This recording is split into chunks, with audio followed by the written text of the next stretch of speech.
Okay, so today we're going to learn about molar mass problems using the molecular mass that we calculated a bit earlier. So how do we use this mass, the molar mass, to calculate number of moles from the mass? Let's talk about pigs. Imagine we didn't know how many pigs we had, but we did know that we had 200 kilograms of pigs in total. If we weighed all of our pigs, it comes to a total of 200 kilograms. We also know that each pig weighs 10 kilograms each.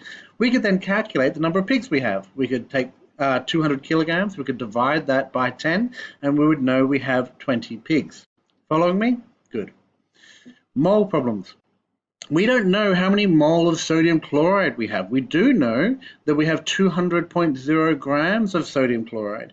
We also know the molar mass of sodium chloride, which is 35.45 for sodium and 22.99 for chlorine.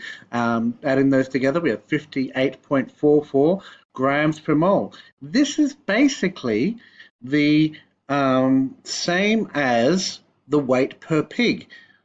10 kilograms per pig is the same as 58.44 grams per mole. If we then divide the grams that we have over here, 200 grams, divide that by the 58.44 grams per mole, we would end up with 3.422 mole.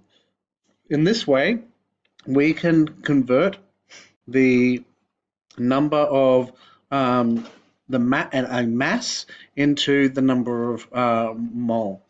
That's all for today. If you have any questions, you can ask me in class. Otherwise, answer the question below, and I'll see you then.